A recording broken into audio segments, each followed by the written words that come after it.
ഈശോമിശിഹായ്ക്ക് സ്തുതിയായിരിക്കട്ടെ.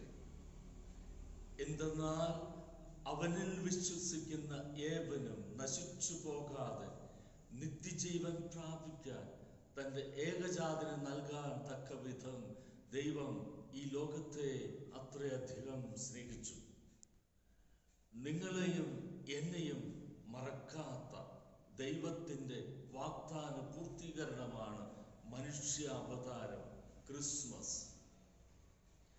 ദൈവം മനുഷ്യനായത് നമ്മെ ദൈവങ്ങളാക്കാനാണ്. അല്ല, എപ്പോഴാ നാം ദൈവങ്ങളാവുക? ദൈവത്താൽ നിറയുമ്പോഴാണ്, ദൈവിക ചിന്തയാൽ നിറയുമ്പോഴാണ്, നമ്മിൽ നിന്ന് വചനം നിറഞ്ഞു കവിഞ്ഞ് ജീവിത ബന്ധിയാകുമ്പോഴാണ്.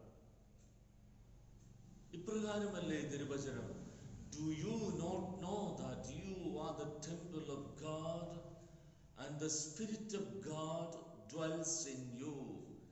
നിങ്ങൾ ദൈവത്തിന്റെ ആലയമാണെന്ന്, ദൈവ ആത്മാവ് നിങ്ങളിൽ വസിക്കുന്നുവെന്ന് നിങ്ങൾക്ക് അറിഞ്ഞുകൂടെ? ദൈവത്തിന്റെ ആലയം പരിശുദ്ധമാണ്, അത് നിങ്ങൾ തന്നെ.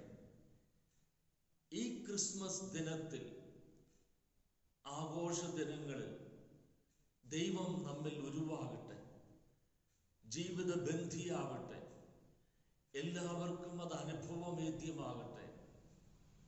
ഈ ക്രിസ്മസിന്റെ എല്ലാ ആശംസകളും പ്രാർത്ഥനാപൂർവ്വം ആശംസിക്കുന്നു.